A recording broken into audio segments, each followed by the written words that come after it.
बार बार गुरुदेव की जय इसलिए बोलता हूँ। सभी महापुरुषों ने, सभी धर्म ग्रंथों ने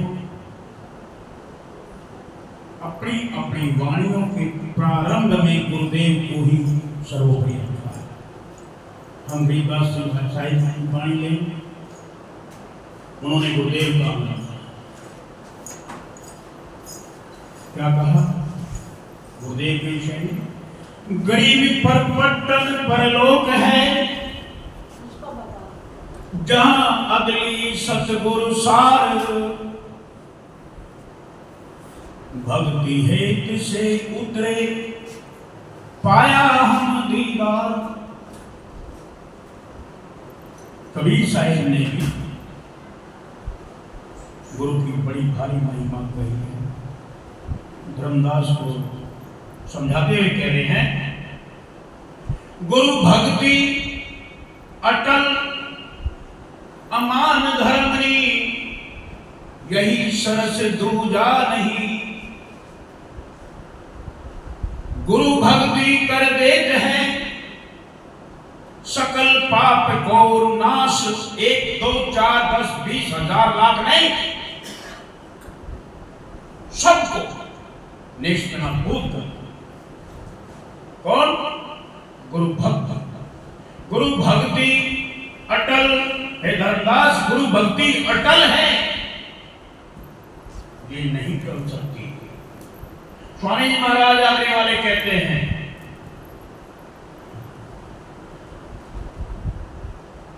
गुरु भक्ति के कारण ही हमें मनुष्य देह मिली है। अगर हम गुरु भक्ति नहीं करते तो मनुष्य देह भी नहीं मिलती। हमारे वेदों ने कहा, गुरु ब्रह्मा गुरु विष्णु गुरुदेव महेश्वर। यानी कि वो कह रहे हैं कि गुरु ब्रह्मा है, जो सारे संसार को पैदाइश करने की क्षमता लिए। गुरु विष्णु है, सबकी परवरिश करने की क्षमता उसके पास है। गुरु देवादिदेव महादेव है, शिव है, सबका संहार करने की भी क्षमता उसके पास है। और बात यही खत्म नहीं हुई, क्योंकि ये ब्रह्म की, हमारी ये जो रचना काल की है, जिसमें हम सब यहाँ मौजूद हैं, ये ब्रह्म की रचना है और हम जीता जागता ब्रह्म का ही रूप है। इस ब्रह्म के कारकुन, इस ब्रह्म के प्रबंधक हमारे 3 ताकतें ब्रह्मा विष्णु महेश, ये गुरु है, गुरु का रूप है। गुरु की ताकत, इनकी ताकत गुरु की, ब्रह्मा विष्णु महेश की ताकतें गुरु के अंदर हैं। और बात यही खत्म नहीं होगी। आगे कहते हैं कि ब्रह्म के पार पार ब्रह्म में भी गुरु ही गुरु ब्रह्मा गुरु विष्णु गुरु देव महेश्वर, साक्षात पर ब्रह्म तस्मै श्री गुरुवे नमः। कबीर साहिब ने कहा, वेद शास्त्र सब खोजत हारे, मर्म ना जाने केवल। वंदनीय गुरुदेव आपको, वंदनीय गुरुदेव। गुरु समान और को नहीं दाता, गुरु के समान कोई दाता संसार में क्या पूरी सृष्टि में नहीं है। गुरु हमें वो दात देता है, गुरु हमें वो बख्शिश करता है प्रसाद रूप में, वो हमें फ्री में देता है। गुरबाणी कहती है, गुरु प्रसादी वेख तू। पंजाबी है तो पंजाबी कहते हैं वेखने को देखना। गुरु प्रसादी वेख तू, हर मंदिर तेरे नाल। हर मंदिर, परमात्मा का मंदिर हमारे अंदर ही है, कई बार नहीं। फिरे ढूंढता राम को मूर्ख चारों धाम। हम राम को चारों धामों में ढूंढते फिरते हैं, जबकि हृदय भीतर आलसी, आलसी हमारे अंदर है, दर्पण हमारे अंदर है। मुख देखा नहीं जाए, हरे मुख तो तभी देखे जब दिल की द्विधा जाए। आगे कहते हैं, साहब कबीर अभय पद दाता, संत सम्राट सदगुरु कबीर साहिब। संत सम्राट क्यों? क्योंकि जब विक्रमी संवत 1455 में वो धराधाम पर पधारे, उस समय में नेस्तना बोध हो चुका था हमारा शुद्ध शब्द योग, जो संतों की तालीम है। उन्होंने आके यहां इसको जागृत किया। ऐसा नहीं है कि कबीर साहिब ही शुद्ध शब्द के उस संसार में लेकर आए, उनके पहले नहीं, उनके पहले भी थी, लेकिन बराए नाम मात्र की। जैसे आज के समय में शुद्ध शब्द योग की तालीम बराए नाम मात्र की रह रही है, बराए नाम मात्र की कहीं कहीं है। जैसे और वो शुद्ध शब्द की तालीम किससे मिलेगी? भाई कबीर साहिब तो इस समय मौजूद नहीं है। अगर वो मौजूद होते तो मगर का इतिहास क्यों होता, वो चले गए। कबीर साहिब का ये वचन है, सिद्धांत है, आया है सो जाएगा, राजा रंग फकीर। जो आया है वो जाएगा। अगर ये तालीम शुद्ध शब्द योग की हमने लेनी है, तो कोई जिंदा जावेद हस्ती, जिंदा जावेद, जिंदा क्यों? ऐसा नहीं कि भाई हम उसे जिंदा कहें जिसके हम ख्याली पुलाव पकाते हैं और हकीकत में वो कहीं नजर ना आए। क्योंकि जैसे गरीबदास साहिब ने एक व्याख्या करी सदगुरु की, बड़ी सुंदर व्याख्या, ना सतगुरु जननी जना वाके माए ना बाप, पिंड ब्रह्मंड से रहित है नावा तीनों पाप। सतगुरु किसी जननी के द्वारा नहीं जना गया, कोई शक नहीं है। वो पिंड और ब्रह्मंड से अलग है, कोई शक नहीं है।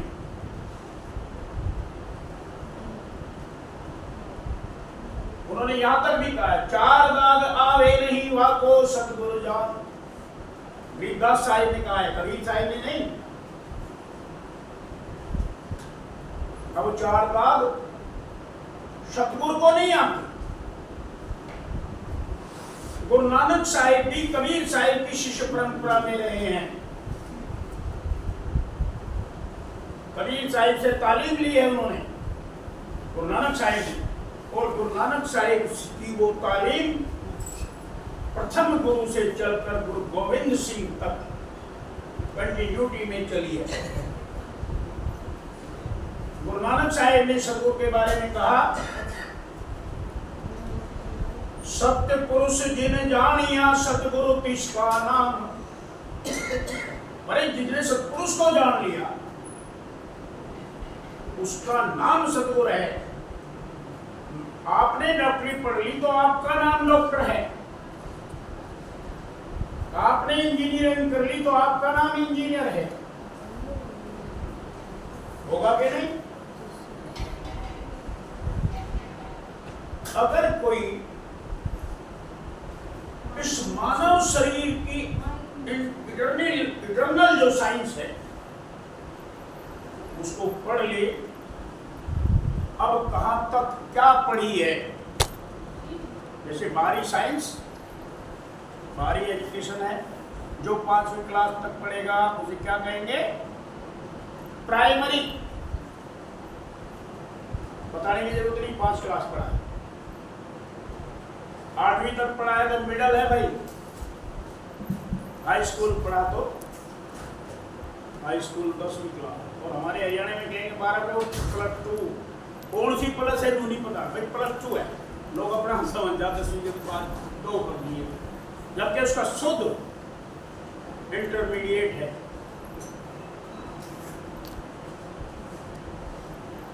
उसके बाद हमारा आता है कॉलेज।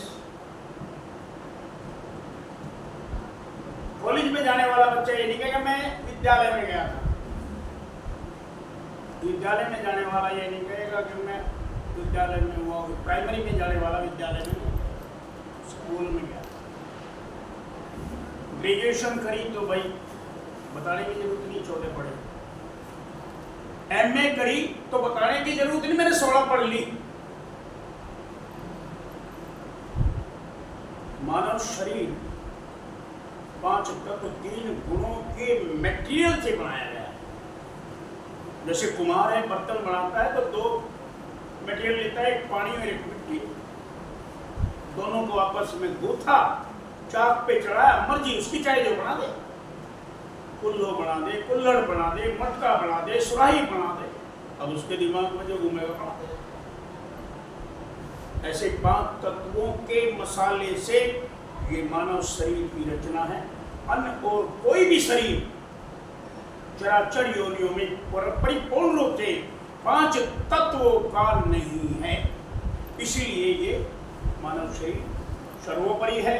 और ये हमें गुरु के माध्यम से पता लगेगा, गाइड के माध्यम से पता लगेगा कि ये 5 तत्वों का है।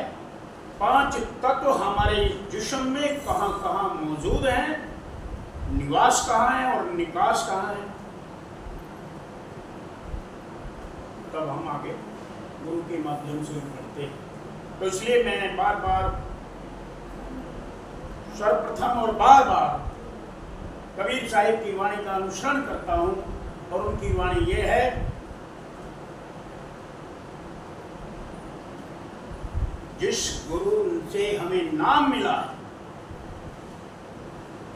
हम उस गुरु को पल पल बंदगी करें, पल पल।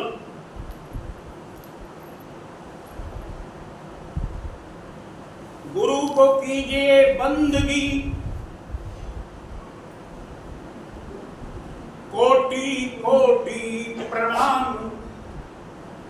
2 बार कोटि कोटि आया है।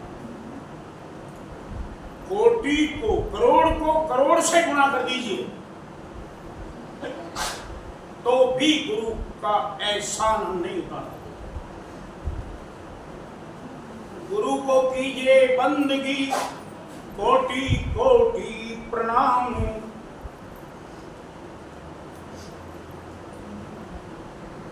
मिले तो दंडवत बंदगी, सीधे लेट जाइए।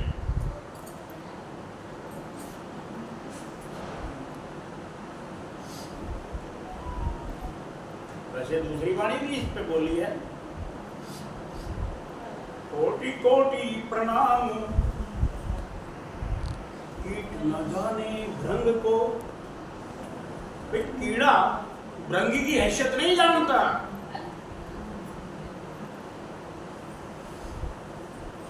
हम गुरु की हैसियत तो नहीं जानते।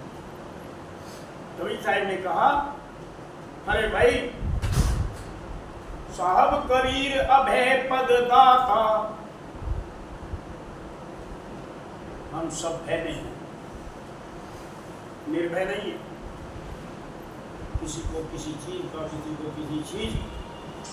चराचर प्राणियों में 4 चीजें हैं, अचर में भी और चर में भी। भय से कोई खाली नहीं है, सब खान पान करते हैं, सब नींद लेते हैं, और सब अपनी अपनी प्रजनन क्षमता को देख रहे हैं। हमारे अंदर भी 4 ये क्वालिटी है। इसके अलावा हमारी सुपीरियरता किस बात में है? क्या खासियत है हमारी? हम कह रहे हैं मानुष जन्म में बोल रहे, मिट्टी में ना रोल रहे। इसके अलावा हमारी क्या खासियत है?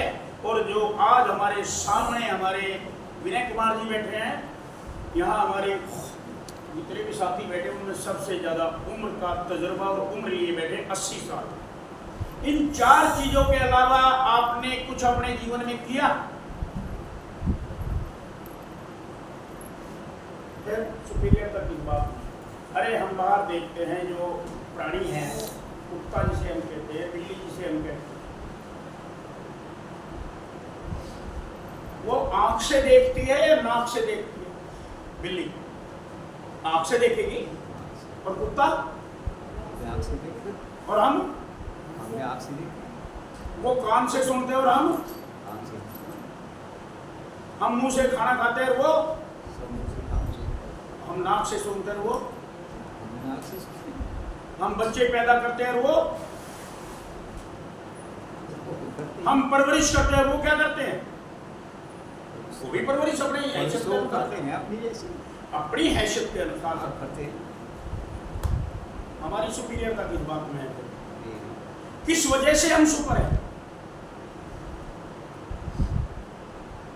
भाई कोई एक विशेषता हमें समझ आनी चाहिए ना, तभी तो हम कहें उनसे सुपर हैं। अभी ऐसे थोड़ी कि मानव से जन्म मोल रे कह दिया और पीछा छूट गया, कोई मेरे जैसा बेवकूफ तुम्हारे पल्ले पड़ जाएगा भाई। कुलदीप जी,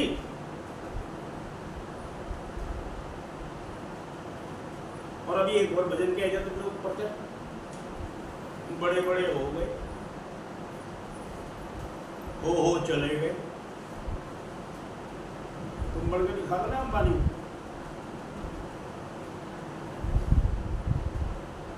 कोई बढ़ के दिखा देगा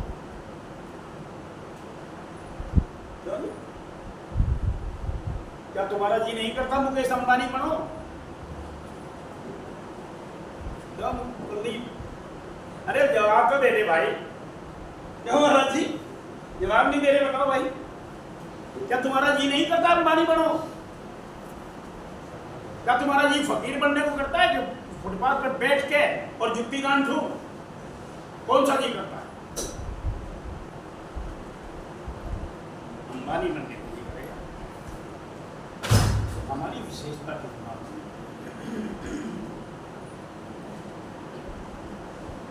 फिर कहते हैं तू सत्संग में जाया कर, क्योंकि सत्संग वो स्कूल, वो विद्यालय, वो यूनिवर्सिटी है जहां हमें आत्मिक तालीम मिलती है। 2 चीजों का संग है इस संसार में, एक सत्संग है, एक कुसंग है। एक कुसंग है, एक सत्संग। सत्संग की महिमा सभी धर्म ग्रंथों ने बड़े जोर शोर से,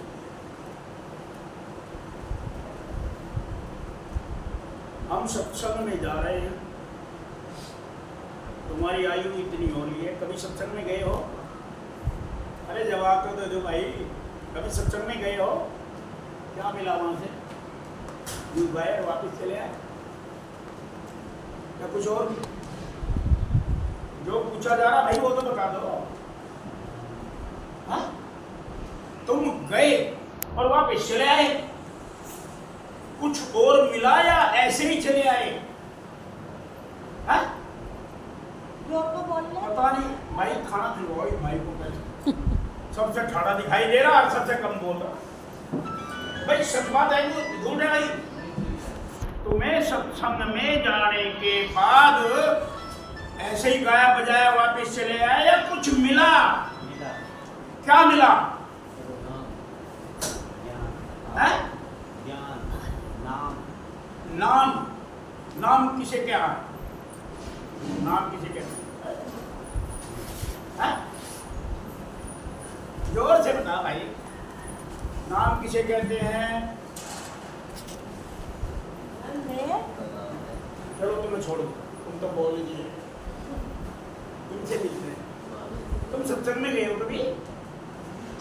इन्होंने कहा तुम सत्संग में जाया करो, क्या करें गीत प्रभु के गाया करो, सांझ सवेरे इतनी मेहनत भी करो। तो तुम्हें कुछ सत्संग में गए, ये गाना बजाना कराया और वापिस आ गया, कुछ और भी लिया? नाम लिया। नाम तो सारी दुनिया ले रही। नाम, अरे भाई शरीर रूपी मैल में कोई ऐसी अजनबी चीज तुमने देखी या मिली? अजनबी जो बाहर ना हो, जो बाहरी दुनिया में ना हो और तुम्हें मिली हो तो अजनबी है ना? क्या बात है? क्या जी? अब बाहरी दुनिया में वो चीज है, दिख रही है सब, तुम बताओ तुम्हें अजनबी क्या मिला है? अरे जोर से बताओ, माइक दो भाई महाराज जी, ऐसे बोलो फिर। तुम्हें अजनबी बात, अजनबी चीज तुम किसको कह रहे हो कि भाई ये अजनबी है? नाम ये तो धरती कोण वाला हिसाब हो गया जो नाम दिया, तो धनी कोण की बात कर रहे हैं।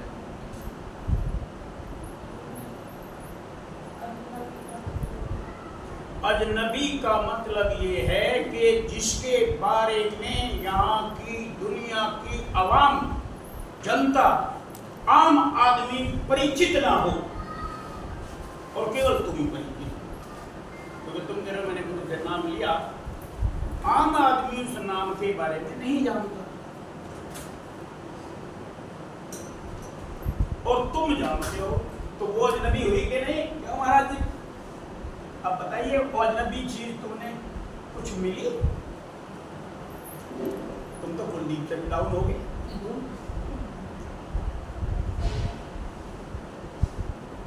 धुन जो अभी महाराज जी बताते थे, वही वाली है? अच्छा, और इसके अलावा प्रकाश भी मिला है? वैसे कह रहे देखा देख के सच में मिला है, सच में मिला है। अच्छा चलो, अच्छी बात, धन्यवाद। आपका नंबर है पूनम, थोड़ा सा वॉल्यूम खोल लो सब, ये अभी छोटा सा ही तो कमरा है। तुम गुरु घर पे गए, गुरु धारण किया, तुमने ऐसी कोई चीज जो अजनबी हो, अभी अजनबी की परिभाषा जो मैंने बताई टूटी फूटी, कोई ऐसी चीज तुम्हें मिली?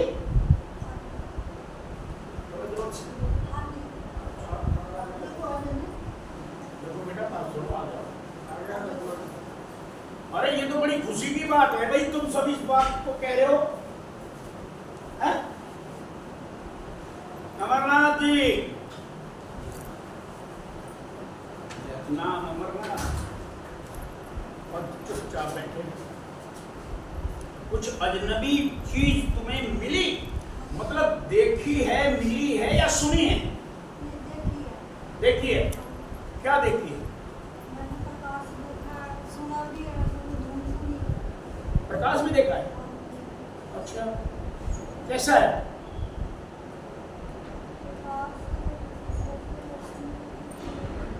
प्रकाश का रंग कैसा? वेरी गुड, बहुत अच्छी बात है। अब उस प्रकाश के अलावा, क्योंकि धुनें तो बहुत हैं हमारे अंदर, एक नहीं। देखो, कबीर साहिब ने भी एक वाक्य को हमें सबको याद दिलाया है। उन्होंने कहा, जो रहित घर बतलावे ही, सो गुरु सांचा मानिए। जो रहित घर, एक घर ये हमारा शरीर, ये घर है ना, मकान है ना रहने का, किस कौन रहता है इसमें? कौन रहता है? आत्मा। जो रहित घर बतलावे ही, ये तुम्हें किसी ने बताया? तुम्हारे गुरु ने बताया या तुम्हें पता ही है? तुम्हारे गुरु ने बताया? अच्छा चलो। सो गुरु सांचा मानिए, तीन तज मिल जाए चौथे। तीन तज मिल जाए चौथे, तासु वचन प्रमाणिए। क्या तुम तीन चीजों को, तीन अवस्थाओं को, तीन मुकामों को त्याग कर चौथे में गए हो? पक्का?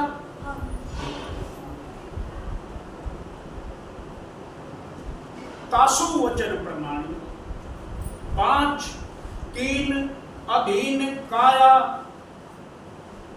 ये हमारा अन्नमय कोश, प्राणमय कोश, मनोमय कोश, विज्ञानमय कोश, आनंदमय कोश अंतिम है।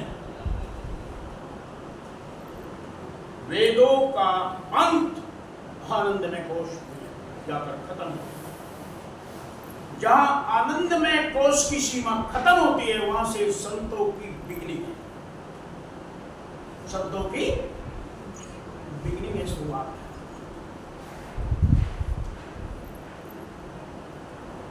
गोस्वामी तुलसीदास जी महाराज, गोस्वामी तुलसीदास जी महाराज नहीं, क्योंकि महाराज तो हाथरस वाले बन जाएंगे।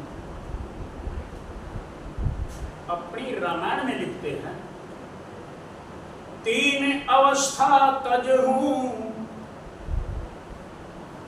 भजहूं भगवंत, मन वचन कर्म, अगोचर व्यापक व्यापे अनंत। 3 अवस्थाएं त्याग दो, फिर तुम चौथी में जाओ तो बात बन जाएगी।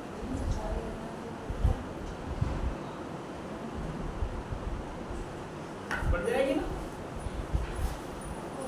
अरे हाँ भर लो ढंग में, ना कर दो ढंग में, कुछ तो करो, एक तरफ तो बैठो भाई। वो धुन कभी कभी सुनते हो, कभी नहीं सुनते, अब भी सुन रहे हो, ऐसे जुड़े मतलब तुम उनकी सपोर्ट क्यों कर रहे हो? वो सुन रहे हैं, तुम भी सुन रहे हो, ऐसे जुड़े हुए। और तुम भी सुन रहे हो क्या? अरे तुम तो बड़े जुड़े दम बन रहे हो भाई। अब कैसे बोल ली ना जब तू नहीं निकला, डरो मत। आप भी सुन रहे हैं? कैसी है? बहुत अच्छा। कहीं भी बैठे हो, हैं? कहीं भी बैठे हो, कहीं भी बैठे हो, किसी भी साउंड में बैठे हो, हर टाइम उससे जुड़े हुए महसूस करते हो या जुड़े हुए हो? जुड़े हुए। महसूस करना अलग बात है। महसूस नहीं करते, हमेशा हमारे जुड़ेंगे अंदर तभी चलती तो रहती है। महसूस करेंगे। अच्छा, तुमने भी कुछ देखा है अजनबी सौदा?